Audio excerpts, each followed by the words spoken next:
ये लिंग्रेंज मल्टीप्लायर अभी हमने लास्ट वीडियो में पढ़ा, उसकी एक और एग्जांपल है ताकि आपकी प्रैक्टिस हो जाए अगर आप करने लगो। ये मैंने अल्फा सी चियांग मैथमेटिकल इकोनॉमिक्स की बुक है, उसके पेज नंबर 360 पे ये एक है क्वेश्चन, वहाँ से मैंने लिया है। क्वेश्चन इस तरह है, फाइंड एक्सट्रीमा। एक्सट्रीमा का मतलब होता है एक्सट्रीम वैल्यू। ये बहुत बड़ी भी हो सकती है, बहुत छोटी भी, यानी कि मैक्सिमम भी हो सकता है, मिनिमम भी हो सकता है। अभी हमें नहीं पता। वो कहता है फाइंड एक्सट्रीमा, इस फंक्शन का एक्सट्रीम पॉइंट निकालो, वो मैक्सिमम है या मिनिमम है ये भी बताओ। Subject to constraint X Y. इसका मतलब जब सब्जेक्ट टू ये जो कंस्ट्रेंट दे दी गई है तो फौरन से आपको समझ आ जाना चाहिए कि ये कंस्ट्रेंट ऑप्टिमाइजेशन का क्वेश्चन है। तो कंस्ट्रेंट ऑप्टिमाइजेशन में क्या करते हैं, लैग्रेंज अप्लाई होगा।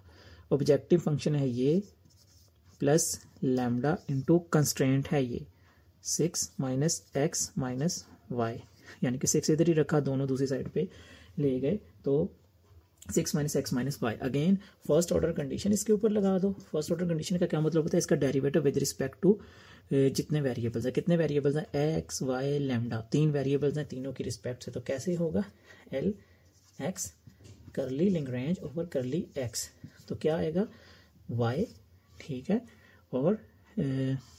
और एक्स किधर है, ये एक्स है, इसके साथ ये मल्टीप्लाई भी हो रहा है, तो प्लस माइनस ये माइनस भी आएगा, लैम्डा और इसका डेरिवेटिव 1 है तो 1 इसके साथ मल्टीप्लाई होगा, तो 1 जो इज इक्वल टू 0। ये इसको इक्वेशन 1 कह देता हूँ। फिर इसी का derivative with respect to Y भी लेते हैं, क्योंकि जितने वेरिएबल उतने रिस्पेक्ट से डेरिवेटिव लेने हैं। वाई के रिस्पेक्ट से लेंगे तो आएगा आंसर करली एल ओवर करली वाई, तो x minus lambda, again lambda, क्योंकि इसका आंसर इज इक्वल टू 0, ये 2 होगी। और इसी तरह तीसरा वेरिएबल है लैम्डा, लैम्डा के रिस्पेक्ट से करली लिंग्रेंज ओवर करली लैम्डा, तो आंसर आएगा 6 minus X minus Y is equal to 0, 3। इनको साइमल्टेनियसली सॉल्व कर लें। साइमल्टेनियसली सॉल्व करने के डिफरेंट तरीके हैं, जो मेरा है वो पहली को पकड़ें, इसको लैम्डा इसमें से निकाल लें, lambda is equal to Y आ गया, ठीक है। इसको दे दूंगा आंसर नंबर 4, इसमें से भी लैम्डा निकाल लें, तो lambda is equal to X आ गया, ये 5 इक्वेट 4 एंड 5, क्योंकि दोनों लैम्डा लैम्डा हैं तो ये बन जाएगा y is equal to X. तो जो y है वही आपका इस इक्वेशन में x है। अब हमने क्या करना है, ये जो y इसको मैं इक्वेशन नंबर 6 दे देता हूँ। 6 को 3 में पुट कर दें, क्योंकि अगर इसको हम इधर पुट कर देंगे y की जगह, तो x की वैल्यू आ जाएगी कि नहीं आ जाएगी, आ जाएगी। यार सिंपल लफ्जों में ये 3 इक्वेशंस हैं, इनको साइमल्टेनियसली सॉल्व करना है। चाहे एक इक्वेशन को पकड़ के दूसरे में पुट कर दो, चाहे जिस तरह मैं निकाल रहा हूँ वैसे निकाल लो। साइमल्टेनियस इक्वेशन सिस्टम आपने पढ़ा होगा, अगर नहीं पढ़ा तो कोई इशू नहीं, जिस तरह मैं कर रहा हूँ वैसे कर लो। पुट 6 in 3, मतलब मकसद पता क्या है, एक्स वाई की वैल्यू निकालना, ठीक, और लैम्डा की भी अगर निकाल सकते तो निकाल दो। 6 को 3 में पुट कर दें, 3 ये है, तो क्या बन जाएगा 6 माइनस एक्स की जगह एक्स उसी तरह आएगा, माइनस वाई की जगह Y is equal to X है, एक्स इज इक्वल टू 0, तो क्या बन गया 6 minus 2x is equal to 0, तो 6 इज इक्वल टू 2x, तो x is equal to 2 multiply divide होगा 3, तो x की जो ऑप्टिमल वैल्यू है वो 3 है। इसके ऊपर स्टार लगा देना जो ऑप्टिमल वैल्यू है। अब आपने y निकालना है। अब मुझे कॉमन सेंस की बात है, x इसको किसी और में पुट करने की ज़रूरत नहीं है, x और y दोनों इक्वल नहीं है। या इस तरह कर लें, ये जो वैल्यू आई इसको 6 में पुट कर दें, पुट दिस वैल्यू इन 6 में पुट करेंगे तो क्या आ जाएगा, y is equal to 3, y भी 3 है, इसके ऊपर भी स्टार। ये मैं फिर बता रहा हूँ, आपने इनको साइमल्टेनियसली सॉल्व करना है। वैल्यू निकालनी है एक्स वाई लैम्डा की, एक्स की आ गई, वाई की आ गई, लैम्डा की कैसे आएगी, अगर आप गौर करें तो ये देखें, इसको चाहे 3 में पुट कर दें, फिर 4 में पुट कर दें, फिर भी लैम्डा की वैल्यू आ जाएगी, क्योंकि वाई की 3 आ जाएगी ना। तो बेशक इसको 5 में पुट कर दें, फिर भी लैम्डा की वैल्यू आ जाएगी, तो लैम्डा की वैल्यू फिर क्या आई हमारे पास 3, वो भी 3 आ गई। अब ये देखें क्वेश्चन क्या था, ये फंक्शन है, ये कंस्ट्रेंट है, एक्सट्रीमा निकालो, बताओ ये मैक्सिमम है या मिनिमम है। हमने लैग्रेंज लगाया, ये जो वैल्यूज होती हैं ये ऑप्टिमल वैल्यूज होती हैं। कौन सी होती हैं ये ऑप्टिमल वैल्यूज होती हैं। ऑप्टिमल मतलब बेस्ट ऑफ द बेस्ट। लेकिन अभी हमें ये नहीं पता कि इसके ऊपर ये फंक्शन मैक्सिमम होगा या मिनिमम होगा, और ये फंक्शन किस चीज़ का है ये हमें नहीं पता। ये यूटिलिटी, अगर इधर मैं यू लिख दूं तो ये यूटिलिटी का बन जाएगा, अगर मैं प्रॉफिट लिख दूं तो ये प्रॉफिट का बन जाएगा। तो माइक्रो इकोनॉमिक्स के अंदर जिस तरह का सिनेरियो होगा उस तरह ये बस नाम चेंज होगा, सिचुएशन स्टेप्स सेम है। अब मैंने, ये थी first order condition. First order condition के साथ मैंने ये वैल्यूज निकाल दी। अब मैंने लगानी है सेकंड ऑर्डर कंडीशन।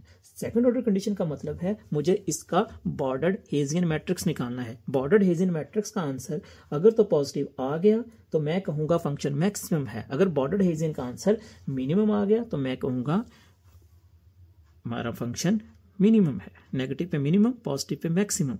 अभी मैं बॉर्डर्ड हेजियन मैट्रिक्स बनाने लगा हूं यहां पे, ठीक है। ये मैं फंक्शन लिख रहा हूं, 0 gx gy gx gy lxx, इधर पे लिंग्रेंज yy, ठीक है। इधर फिर आ जाएगा लिंग्रेंज xy, इधर आ जाएगा लिंग्रेंज yx, और ये मेरा बन जाएगा लिंग्रेंज। अब मुझे ये वैल्यूज चाहिए, ठीक है। ये वाली वैल्यूज तो कंस्ट्रेंट से आएंगी, कंस्ट्रेंट फंक्शन से, ठीक है। ये वाली जी के, ठीक है। ये वाली वैल्यू निकाल लेते हैं। सबसे पहले ये निकालते हैं lxx, लिंग्रेंज का x का विद रिस्पेक्ट टू x, यानी कि जो x का डेरिवेटिव लिया था उसका फिर डेरिवेटिव लो, लेकिन अब की बार फिर से x की रिस्पेक्ट से। क्या यहाँ पे x है? नो, तो 0 आ जाएगा। तो lxx 0 आ गया। lxy क्या आएगा? जिसका x की रिस्पेक्ट से डेरिवेटिव लिया था उसी का विद रिस्पेक्ट टू y भी डेरिवेटिव लेना है। x, जिसका x की रिस्पेक्ट से डेरिवेटिव लिया था उसी का y की रिस्पेक्ट से भी लेना। तो y यहाँ पे है तो इसका आ जाएगा 1, ठीक है। अब ये भी हो गया, ये भी हो, ये रह गया l y x, यानी कि जिसका y की रिस्पेक्ट से डेरिवेटिव लिया था उस इक्वेशन का विद रिस्पेक्ट टू x भी लो, यानी कि इसका विद रिस्पेक्ट टू x। तो क्या आएगा? ये है आपका x पड़ा हुआ है तो आंसर आ जाएगा 1, क्योंकि इसका डेरिवेटिव 1 आएगा। पावर रूल लगाया मैंने, इसका 0 है तो 1 ही आ जाएगा। एल वाई एक्स भी हो गया, और अब रह गया एल वाई वाई, यानी कि लिंग्रेंज का विद रिस्पेक्ट टू जो y डेरिवेटिव लिया था उसी का फिर डेरिवेटिव लो, लेकिन अब की बार विद रिस्पेक्ट टू y फिर से। तो y नहीं है यहाँ पे, ये 0 आ जाएगा। अब रह गया gx क्या आएगा? ये मेरी कंस्ट्रेंट है, इसका with respect to x derivative लो, gx, इसी का विद रिस्पेक्ट टू अगर x डेरिवेटिव लें तो x क्या है? 1, तो इसका आंसर आ जाएगा 1। और gy, इसी का with respect to y derivative लें तो वो भी आंसर क्या आ जाएगा? 1। तो बॉर्डर्ड हेजियन की वैल्यूज क्या बनेंगी? 0, gx क्या है? 1, gy क्या है? 1, gx क्या है? 1, gy क्या है? 1, lxx क्या है? 0, lxy क्या है? 1, lyx क्या है? yx 1, और lxyy क्या है? 0। ये मेरा बॉर्डर्ड हेजियन है, इसको सॉल्व करना है। देखते हैं इसका आंसर क्या आता है। इसको मैं अरेज कर देता हूँ, इसकी हमें ज़रूरत नहीं है। तो जब भी 3 वाले डिटर्मिनेंट्स होते हैं, जिस तरह ये इसका डिटर्मिनेंट लेना है तो कैसे करते होते हैं? पहली वैल्यू लिख दो, इसका कॉलम और इसकी रो को डिलीट कर दो, कर दिया। बाकी जो बच गया उसको लिख दो, 0 1 1 0, ठीक हो गया। प्लस फिर माइनस का साइन आएगा, माइनस। अब ये 1, इसकी कॉलम और इसकी रो को डिलीट कर दो, बाकी क्या बच गया? 1 1 1 0 1 1 1 0, प्लस माइनस, अब प्लस का साइन आएगा, अब ये आएगा 1। अब क्या करना है? इसका है ना, तो ये कॉलम ये रो डिलीट कर दो, बाकी 1 0 1 1 1 0 1 1। इसको अब सॉल्व कर देते हैं। कैसे सॉल्व होगा? ये तो 0 है, इसके साथ मल्टीप्लाई करेंगे तो ये ख़त्म हो जाएगा, इसकी ज़रूरत नहीं है। इसको सॉल्व करते हैं, माइनस, ठीक है, ये 1 है, 1 multiply by 0 is equal to 0, ठीक है। और 1 मल्टीप्लाई बाई, कर ही देता हूँ, 1 इंटू 0 माइनस 1 इंटू 1, सही हो गया। और इसका क्या बनेगा? प्लस 1 इंटू 1, ये ब्रैकेट है, मैट्रिक्स नहीं है, बड़ी ब्रैकेट में, ठीक है, ब्रैकेट है। 1 इंटू 1 माइनस 1 इंटू 0, क्या किया मैंने? 1 1 -1। ऐसे डिटर्मिनेंट्स लेने तो आता होगा, कैसे होता है, इनको मल्टीप्लाई करके माइनस इनको मल्टीप्लाई कर देते हैं। मैंने वही किया, -1 0 0 और बाकी बच गया -1 +1 इंटू 1 1 1, ये 0, इसकी जरूरत नहीं है। तो आंसर क्या बन गया, माइनस माइनस प्लस 1 + 1 = 2। तो आंसर क्या आया, पॉजिटिव। पॉजिटिव आंसर हो तो मैक्सिमम।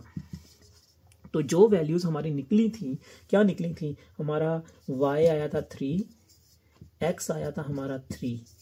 x और y जिस जगह 3 3 हो रहा है वहां पे हमारा फंक्शन मैक्सिमम है। फिर रिपीट कर रहा हूं, एक बात बार बार रिपीट कर रहा हूं कि जब कंस्ट्रेंट ऑप्टिमाइजेशन होगी, जो सेकंड ऑर्डर कंडीशन होगी, उसमें जो बॉर्डर हेजिंग निकालेंगे, उसका आंसर अगर पॉजिटिव आ गया तो मैक्सिमम है, नेगेटिव आ गया तो मिनिमम है। अनकंस्ट्रेंट में अपोजिट है। Thank you.